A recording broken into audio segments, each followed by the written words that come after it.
স্বৰ্ণাদি অলংকাৰ ক্ৰয় কৰিম, যান বাহন ক্ৰয় কৰিম বা বিভিন্ন প্ৰকাৰৰ দ্ৰব্য সামগ্ৰী কিনি নিজৰ ঘৰখন উপচাই পেলাম আৰু মা লক্ষ্মীৰ আশীৰ্বাদ আহিছে বুলি মই প্ৰণাম জনাম। সেয়া মোৰ ক্ষেত্ৰত কেতিয়াও হোৱা নাই। আৰু আপোনালোকৰো যদি ধন অৰ্থৰ অসুবিধা আছে তেনেহ'লে স্বৰ্ণাদি অলংকাৰ ক্ৰয় কৰিবলৈ আপোনাৰ অসুবিধা, ধনতেৰছত বিভিন্ন ধৰণৰ স্বৰ্ণাদি অলংকাৰ সোণৰূপ ক্ৰয় কৰিলে যেনেধৰণে শুভ, অক্ষয় তৃতীয়াটো এইখিনি কথা কৰিলে শুভ বুলি কোৱা হয়, বিশ্বাস কৰা হয়। কিন্তু যদিহে আপোনাৰ ধন অৰ্থৰ অসুবিধা আছে, সোণ কেনেকৈ কিনিব, ৰূপ কেনেকৈ কিনিব, গতিকে আপোনালোকে এটা কাম কৰিব পাৰে। ওম গণেশায় নমঃ। নমস্কাৰ প্ৰিয় শ্ৰোতা দৰ্শক, সকলোৰে প্ৰত্যেকটো দিন শুভ আৰু মংগলময় হওক তাৰ কামনাৰে আৰম্ভ কৰিছোঁ বিশেষ ৰাশিফল। সকলোৱে সহযোগ কৰিব বুলি আশা ৰাখিছোঁ। বিশেষ ৰাশিফলত আছে শুক্ৰাদিত্য ৰাজযোগ। শুক্ৰাদিত্য ৰাজযোগৰ ফলত লাকি হিচাপে বিবেচিত হ'ব 10 বছৰ পৰ্যন্ত কেইবাটাও বিশেষ ৰাশি। 10 বছৰ পৰ্যন্ত, আজিৰ পৰা 10 বছৰ পৰ্যন্ত সৌভাগ্যৰ দৰ্জা খোল খাইছে বিশেষ লাকি ভাগ্যশালী কেইবাটাও ৰাশি। আৰু এই ৰাশিকেইটাৰ বিষয়ে আজি এই ভিডিঅ'টো আপোনালোকক জনাবলৈ চেষ্টা কৰিম। শুক্ৰাদিত্য ৰাজযোগৰ ফলত কোন কোন ৰাশি অগ্ৰগতিৰ দিশে অগ্ৰসৰ হ'ব আৰু কোন কোন ৰাশিৰ শুভ মংগলময় ফলাফল লাভ আছে, বা শুক্ৰাদিত্য ৰাজযোগৰ ফলত সৌভাগ্যৰ দৰ্জা কোন কোন ৰাশিৰ খোল খাইছে, অগ্ৰগতিৰ দিশে কি ধৰণে অগ্ৰসৰ হ'ব, বা শুক্ৰাদিত্য ৰাজযোগৰ যি বিশেষ 10টা বছৰ, এই 10 বছৰৰ পিছত যি অতিকৈ শুভ মংগলময় যুগ প্ৰস্তুত হৈছে, গতিকে এই শুভ মংগলময় যুগৰ ফলত শুক্ৰাদিত্য ৰাজযোগৰ ফলত কি ধৰণে আপোনালোকে ফলাফল লাভ কৰিব, বা কি কি প্ৰতিকাৰ আপোনালোকে কৰিব পাৰে, যি কৰিলে আপোনাৰ অৰ্থনৈতিক ক্ষেত্ৰখন সবল হ'ব, অৰ্থনৈতিক ক্ষেত্ৰ টনকিয়াল হ'ব, আনফালে কৰ্মৰ ক্ষেত্ৰতো অগ্ৰগতি লৈ আহিব। 10 বছৰৰ অন্তত, সুদীৰ্ঘ 10 বছৰৰ অন্তত শুক্ৰাদিত্য ৰাজযোগ গঠিত হৈছে। আৰু শুক্ৰাদিত্য ৰাজযোগৰ ফলত কোৱা হৈছে যে জ্যোতিষশাস্ত্ৰ অনুযায়ী নিৰ্দিষ্ট সময়ত গ্ৰহ নক্ষত্ৰসমূহ পৰিৱৰ্তন হয়। গতিশীল গ্ৰহ নক্ষত্ৰসমূহ বিভিন্ন প্ৰকাৰে ৰাশি পৰিৱৰ্তন কৰে, নক্ষত্ৰ পৰিৱৰ্তন কৰে, যাৰ বাবে আমি বিভিন্ন ফলাফল দেখা পাওঁ। সাধাৰণতে আমি চন্দ্ৰমা আৰু সূৰ্য গ্ৰহক দেখিবলৈ পাওঁ গতিশীল অৱস্থাত, কিন্তু বাকীসমূহ গ্ৰহক হয়তো আমি খুব কেতিয়াবা মংগল গ্ৰহক, কেতিয়াবা বৃহস্পতি, কেতিয়াবা শুক্ৰক ওচৰৰ পৰা দেখা পাওঁ পৃথিৱীৰ পৰা। কিন্তু যথেষ্ট এনেধৰণৰ গ্ৰহ নক্ষত্ৰ আছে যি আমি কেতিয়াও দেখাই নাই, কিন্তু তাৰো গতি বা সেই গ্ৰহৰ গতিবিধি অনুযায়ী ৰাশিচক্ৰত কেনেধৰণৰ ফলাফল আহিব, আপোনাৰ জন্মকুণ্ডলীত কি ধৰণে ফলাফল পেলাব, তাৰ বিষয়ে এই বিশেষ ৰাশিফলসমূহ আমি প্ৰস্তুত কৰোঁ গ্ৰহ আৰু নক্ষত্ৰৰ গতিবিধি অনুযায়ী। 14 মে'ৰ দিনাখন গ্ৰহসকলৰ ৰজা সূৰ্যদেৱ বৃষ ৰাশিত আহিব। বৃষ ৰাশিত অহাৰ লগে লগেই বিশেষভাৱে মানুহৰ জীৱনত অগ্ৰগতিৰ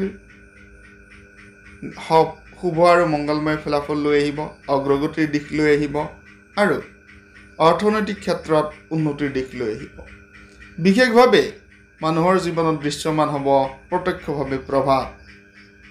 সূৰ্যদেৱৰ পৰিৱৰ্তনত অগ্ৰগতি উন্নতি নিশ্চিতভাৱে আহে। আৰু আমি সাধাৰণতেই, যদিও আমি বৈজ্ঞানিক দৃষ্টিভংগীৰে চাওঁ, বা আমি সাধাৰণ দৃষ্টিভংগীৰে চাওঁ, বা আমি গাঁৱলীয়া দৃষ্টিভংগীৰে চাওঁ, বা আমি চহৰীয়া দৃষ্টিভংগীৰে চাওঁ, কিন্তু সূৰ্যৰ অৱস্থান সাপেক্ষে আমি প্ৰচলিত, আমাৰ স্থান কালপাত্ৰ ভেদে ভেদে দেশ, আমাৰ বৰ্তমান আমি ভাৰতবৰ্ষত যিহেতু ভিডিঅ' প্ৰস্তুত কৰি আছোঁ, ভাৰতবৰ্ষৰ অসম দেশত, গতিকে সূৰ্যৰ প্ৰভাৱ আমাৰ ওপৰত যি ধৰণে পৰিব, হয়তো ইয়াৰ পশ্চিমীয়া দেশসমূহত হয়তো বেলেগ ধৰণে পৰিব। ক'ৰবাত যদি ঠাণ্ডা, ক'ৰবাত গৰম, যি ধৰণে প্ৰভাৱ পৰে, ঠিক তেনেধৰণেই ৰাশিচক্ৰৰ ৰাশিৰ ওপৰতো কেতিয়াবা অগ্ৰগতি, কেতিয়াবা অৱনতি থাকিব পাৰে, কেতিয়াবা মিশ্ৰিত ফলাফলো কোনো ৰাশিয়ে লাভ কৰে। যি নহওক, এই সংমিশ্ৰণ, যি শুক্ৰ আৰু ৰবি গ্ৰহৰ সংমিশ্ৰণ, সংমিশ্ৰণত 10 বছৰৰ পিছত বিশেষ সৌভাগ্যৰ যুগ লৈ আহিছে বুলি কোৱা হৈছে। আৰু শুক্ৰাদিত্য ৰাজযোগ উপকাৰী ৰাজযোগৰ ভিতৰত অন্যতম ৰাজযোগ হিচাপে কোৱা হৈছে।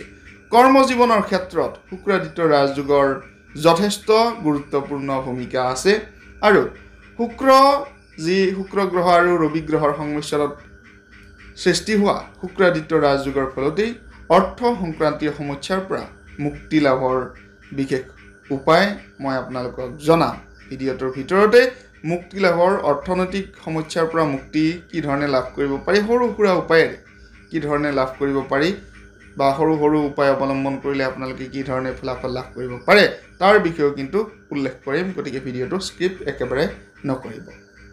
শ্ৰোতা দৰ্শকসকল সকলোকে মই কৃতজ্ঞতা জ্ঞাপন কৰিছোঁ। আপোনালোকে যি ধৰণে মৰম আদৰ আশীৰ্বাদ আগবঢ়াইছে আমাৰ প্ৰতি, আমাৰ চেনেলৰ প্ৰতি, মোৰ প্ৰতি সকলোকে ধন্যবাদ, কৃতজ্ঞতা।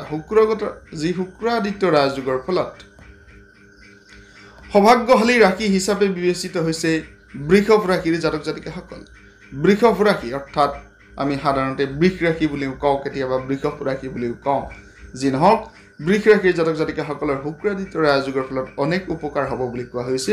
বৃষ ৰাশিৰ জাতক জাতিকাসকলৰ অগ্ৰগতিৰ দিশ আহিব বুলি কোৱা হৈছে। বৃষ ৰাশিৰ জাতক জাতিকাসকলৰ বাবে শুভ আৰু মংগলময় যুগৰ লগতে এই সময়খিনিত শুক্ৰাদিত্য ৰাজযোগৰ শুভৰ সময়খিনিত আপোনালোকৰ বাবে যথেষ্ট উন্নতিকাৰী আৰু অগ্ৰগতিৰ দিশে লৈ যাব পৰা এক বিশেষ যুগ।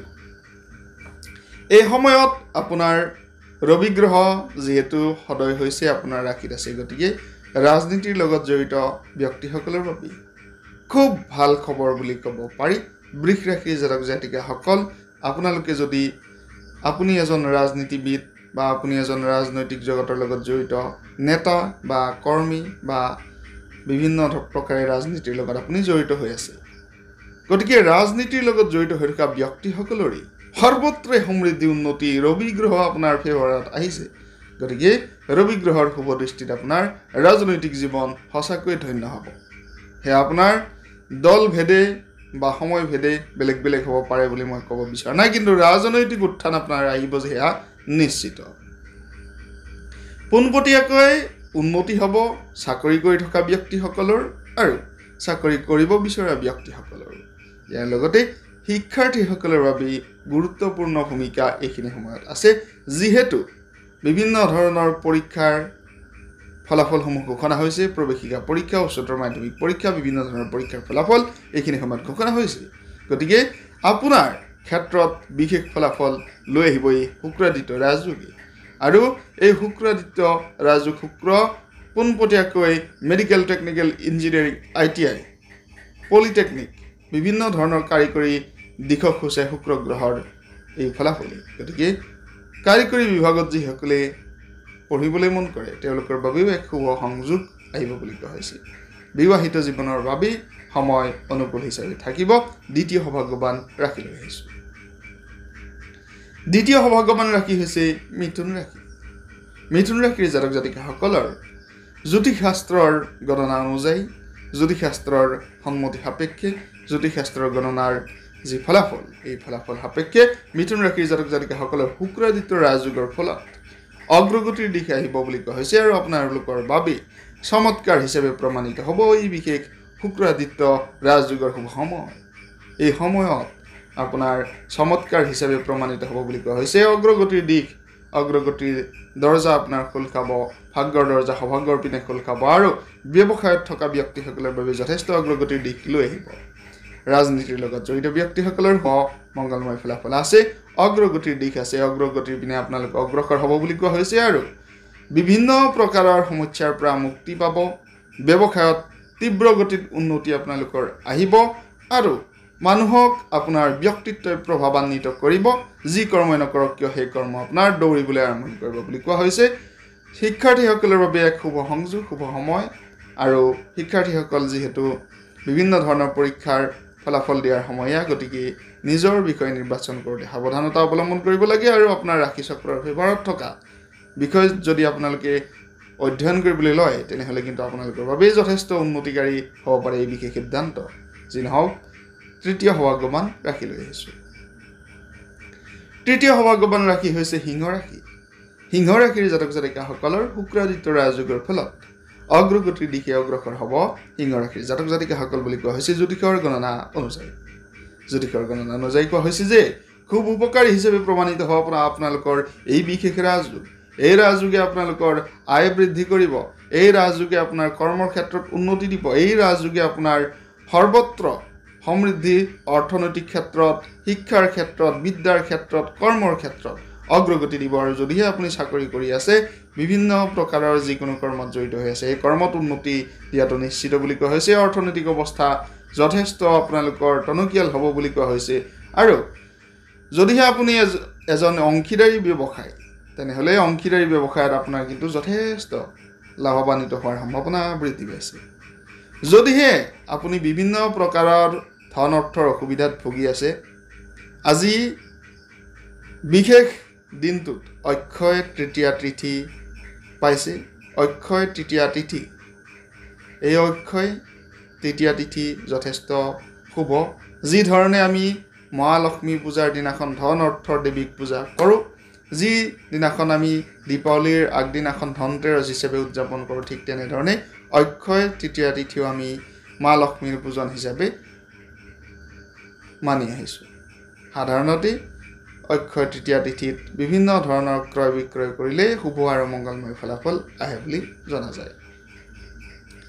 যিহেতু মই এজন সাধাৰণ ব্যক্তি, মই নিজকে উদাহৰণ দি কথাখিনি ক'ব বিচাৰিছোঁ। মই এজন সাধাৰণ ব্যক্তি, মোৰ হাতত ইমান টকা নাথাকে যি মই ধনতেৰছৰ দিনাখন স্বৰ্ণাদি অলংকাৰ ক্ৰয় কৰিম, যান বাহন ক্ৰয় কৰিম বা বিভিন্ন প্ৰকাৰৰ দ্ৰব্য সামগ্ৰী কিনি নিজৰ ঘৰখন উপচাই পেলাম আৰু মা লক্ষ্মীৰ আশীৰ্বাদ আহিছে বুলি মই প্ৰণাম জনাম। সেয়া মোৰ ক্ষেত্ৰত কেতিয়াও হোৱা নাই। আৰু আপোনালোকৰো যদি ধন অৰ্থৰ অসুবিধা আছে, তেনেহ'লে স্বৰ্ণাদি অলংকাৰ ক্ৰয় কৰিবলৈ আপোনাৰ অসুবিধা, ধনতেৰছত বিভিন্ন ধৰণৰ স্বৰ্ণাদি অলংকাৰ সোণৰূপ ক্ৰয় কৰিলে যেনেধৰণে শুভ, অক্ষয় তৃতীয়াটো এইখিনি কথা কৰিলে শুভ বুলি কোৱা হয়, বিশ্বাস কৰা হয়। কিন্তু যদিহে আপোনাৰ ধন অৰ্থৰ অসুবিধা আছে, সোণ কেনেকৈ কিনিব, ৰূপ কেনেকৈ কিনিব, গতিকে আপোনালোকে এটা কাম কৰিব পাৰে। আপোনাৰ পাৰ্চত, আপোনাৰ মানি বেগত 7টাকৈ আলোৱা চাউল ৰঙা সেন্দুৰেৰে অকণমান ৰঙা সেন্দুৰ দি পেলাই মোহাৰি আপোনাৰ পাৰ্চত ৰাখি থ'ব পাৰে। অক্ষয় তৃতীয়াত এইখিনি কৰ্ম যদি আপোনালোকে মা লক্ষ্মীৰ নামত যদি আপোনালোকে সেই 7টা আলোৱা চাউল নিজৰ পাৰ্চত, মানি বেগত বা আপোনাৰ ধন অৰ্থ ৰখা ঠাইত ৰাখে, সৰ্বত্ৰে উন্নতি সমৃদ্ধি আহিব বুলি কোৱা হৈছে। আৰু এই সাধাৰণ কামে আপোনাক সৰ্বত্ৰ শুভ মংগলময় কৰ্মৰ ফলাফল দিব পাৰে। সেয়া স্বৰ্ণাদি অলংকাৰতকৈও কিন্তু উত্তম, কাৰণ এই 7টা আলোৱা চাউল হৈছে অন্ন, অৰ্থাৎ আমি যি ভোজন কৰোঁ। স্বৰ্ণাদি অলংকাৰ কিন্তু মানুহে ভোজন কৰিব নোৱাৰে। স্বৰ্ণাদি অলংকাৰ কিন্তু মানুহে খাই জীয়াই থাকিব নোৱাৰে। খাই জীয়াই থাকিব লাগিব ভাত। গতিকে এই চাউল আপোনালোকে মহালক্ষ্মীৰ প্ৰতীক হিচাপে ৰাখিব পাৰে আৰু এই ফলাফল আপোনালোকে নিশ্চয়কৈ চাব পাৰে। ধন্যবাদ জনাইছোঁ, কৃতজ্ঞতা জনাইছোঁ প্ৰত্যেকৰে ৰাখিছোঁ। আদৰ্শ সকলোৰে প্ৰত্যেকটো দিন শুভ আৰু মংগলময় হোৱাৰ কামনাৰে সামৰিছোঁ বিশেষ ৰাশিফল। ধন্যবাদ। ভিডিঅ'টো আঁকোৱালি ল'ব বুলি আশা ৰাখিছোঁ।